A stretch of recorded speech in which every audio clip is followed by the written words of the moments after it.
तेजस्वी यादव को अभी एक और झटका लगेगा। अभी वो 25 पर आए हैं, जब तक 15 पर, 10 पर और 5 पर नहीं आ जाएंगे और आते आते उनकी स्थिति वीआईपी पार्टी वाली नहीं हो जाएगी, तब तक तेजस्वी यादव की आंख नहीं खुलेगी।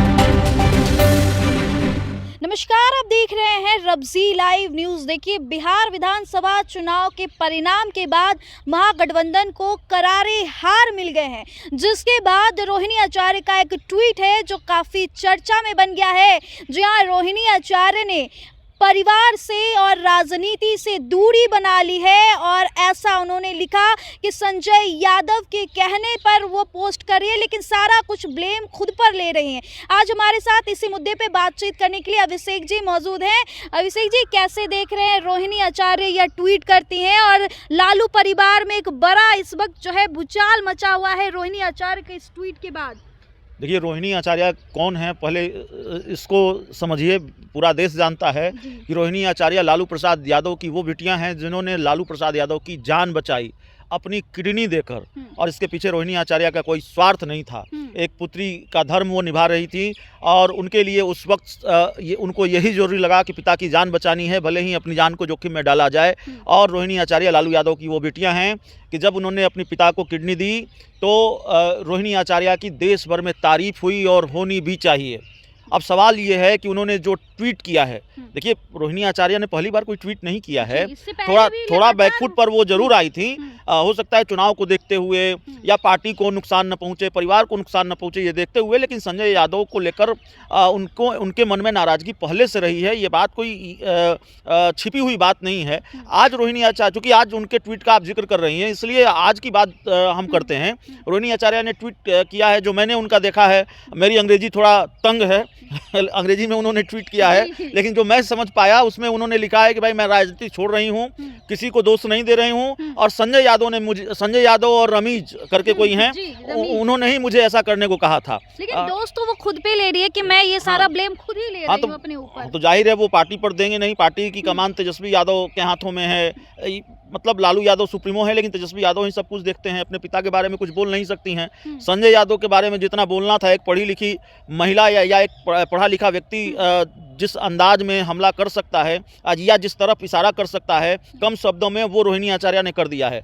संजय यादव कौन है? संजय यादव आरजेडी के राज्यसभा सांसद हैं, और ये रोहिणी आचार्य लालू परिवार की सदस्य हैं, लालू की बिटियां हैं, इसलिए वो संजय यादव के बारे में लिख पाती हैं। नहीं तो आरजेडी की स्थिति यह है कि संजय यादव के खिलाफ बोलने की हिम्मत किसी में नहीं है। और सच्चाई यही है कि संजय यादव के सर पर भी ठीकरा फोड़ा जाएगा, और फोड़ा जा सकता है। बिहार विधानसभा चुनाव में अगर तेजस्वी यादव या उनकी पार्टी की हालत इतनी खराब हुई है तो उसके पीछे संजय यादव भी जिम्मेवार हैं। आप आरजेडी के नेताओं से बात करेंगी, कई नेताओं से बात करेंगी, उनको मालूम है, वो बताएंगे आपको कि संजय यादव का रसूख क्या है। और जब आप अपनी पार्टी के नेता से दूर हो जाएंगे, तेजस्वी यादव से मिलना है तो पहले आपको संजय यादव से मिलना पड़ेगा।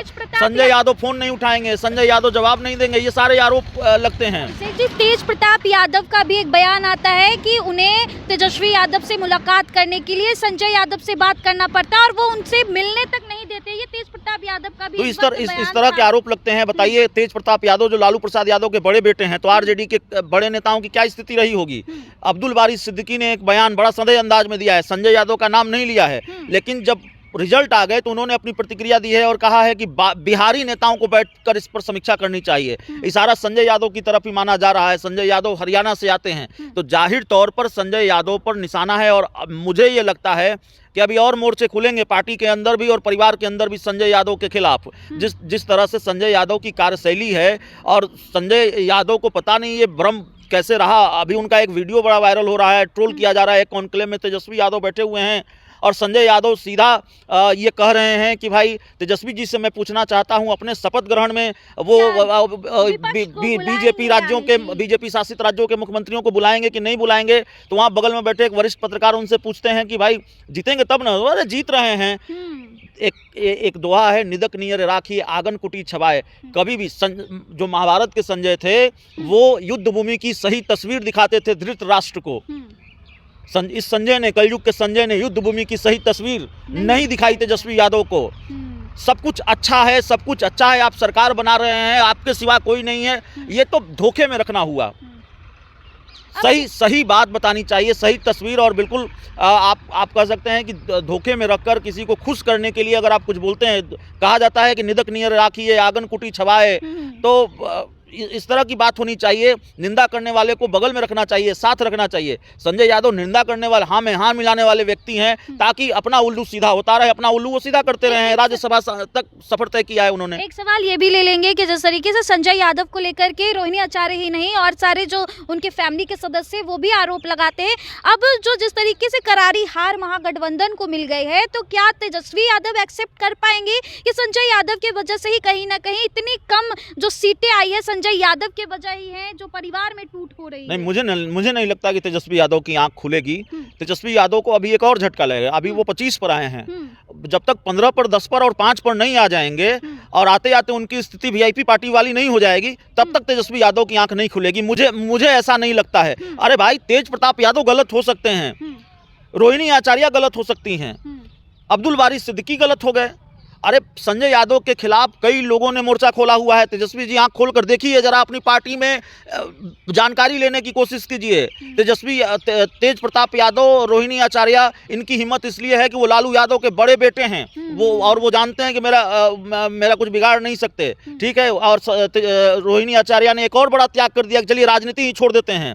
रोहिणी आचार्य ने बताया कि हमको नहीं चाहिए, हमको सत्ता नहीं चाहिए, हमको कुर्सी नहीं चाहिए, हमको सीट नहीं चाहिए, हमको टिकट नहीं चाहिए, छोड़ देते हैं। रोहिणी आचार्य ने तो अपनी किडनी तक का त्याग किया है, ठीक है। लेकिन तेजस्वी यादव को अपनी आंख खोलनी चाहिए और देखना चाहिए कि संजय यादव का इतना विरोध हो रहा है तो क्यों हो रहा है, क्या कर रहे हैं संजय यादव, आखिर क्यों उनके खिलाफ इतनी मुखालफत उन्हीं की पार्टी और परिवार में हो रहा है। और जरा, ये तो परिवार की बात है, जरा अपनी पार्टी में पता करें कि संजय यादव को लेकर क्या स्थिति है। 2-4 लोगों को अगर छोड़ देंगे, 10 लोगों को छोड़ देंगे, तो संजय यादव को लेकर बहुत बुरा फीडबैक तेजस्वी यादव को मिलेगा। अगर सही तरीके से वो फीडबैक लेने की कोशिश करेंगे तो अच्छा यही है तेजस्वी यादव के लिए, भले की स्थिति है। देखिए, मैं दूसरी पार्टी, मैं नाम नहीं लूंगा, लेकिन दूसरी एक बड़ी पार्टी है जिसको बिहार विधानसभा चुनाव में बहुत अच्छी सफलता मिली है, बहुत अच्छी सफलता मिली है। वहाँ भी एक रणनीतिकार थे, ठीक है, वहाँ भी एक रणनीतिकार थे और उनसे मेरे बहुत अच्छे संबंध हैं और वाकई वो रणनीतिकार के काबिल हैं। उनके पास उनकी समझ, उनकी जानकारी का कोई सानी नहीं है। लेकिन फिर भी पार्टी में अगर विरोध हुआ उनको लेकर, तो उनको पार्टी के सुप्रीमो ने उनसे दूरी बनाई या उन्होंने पार्टी से दूरी बनाई, उन्होंने भी त्याग किया। जिस रणनीतिकार की मैं बात कर रहा हूं, उन्होंने भी त्याग किया और वो पार्टी के फैसलों में हस्तक्षेप नहीं करते। और हाल ही में विधानसभा चुनाव से पहले उन्होंने एक ट्वीट भी किया था, चलिए मैं नाम ले लेता हूं, मैं लोक जनशक्ति पार्टी रामविलास की बात कर रहा हूं और चिराग पासवान के बेहद खास दोस्त और चिराग पासवान की पार्टी के रणनीतिकार रहे सौरभ पांडे की बात कर रहा हूं। उन्होंने त्याग किया, सौरभ पांडे ने त्याग किया और उनको लगा कि मेरा अगर विरोध हो रहा है या मेरी वजह से कोई दिक्कत है, पार्टी टूटी, तो पशुपति पारस ने आरोप लगाया कि सौरभ पांडे की वजह से पार्टी टूटी। तो अभी हाल ही में उन्होंने ट्वीट किया था लोकसभा विधानसभा चुनाव से पहले कि हमने भाई अपनी हस्तक्षेप करना छोड़ दिया था। उनका एग्जैक्ट ट्वीट मुझे याद नहीं है, लेकिन उन्होंने त्याग किया, उन्होंने पार्टी से दूरी बना ली उनको एक तरह से। तो जाहिर तौर पर संजय यादव और सौरभ पांडे में अंतर है। संजय यादव सौरभ पांडे शायद नहीं हो सकते हैं और सौरभ पांडे को मैं जानता हूं और जाहिर तौर पर कभी कभार उनसे बातचीत भी होती रही है, मुलाकात भी होती रही है। इसलिए मुझे ये मालूम है और सबको मालूम है, बिहार को मालूम है कि सौरभ पांडे का रसूख क्या रहा है लोक जनशक्ति पार्टी रामविलास में और चिराग पासवान के लिए, चिराग पासवान के वो कितने खास रहे हैं। लेकिन फिर भी सौरभ पांडे ने पार्टी में हस्तक्षेप अपना कम किया या छोड़ दिया, विधानसभा चुनाव से पहले ट्वीट किया। लेकिन संजय यादव की कार्यशैली और जिस तरह से चीज़ें सामने आती हैं, जिस तरह की जानकारियाँ निकल कर सामने आती हैं, संजय यादव ही नहीं हैं, एक और एस हैं, वो भी यादव ही हैं। हाँ, उनकी भी खूब चलती है आरजेडी में और उनको लेकर भी बहुत विरोध है। मैं नाम नहीं लेना चाहता हूं। अभी पिछली बार बहुत कम वोटों के अंतर से चुनाव हारे थे, इस बार ज़्यादा वोटों के अंतर से चुनाव हार गए हैं। पिछली बार शायद सबसे कम वोटों के अंतर से चुनाव हारे थे।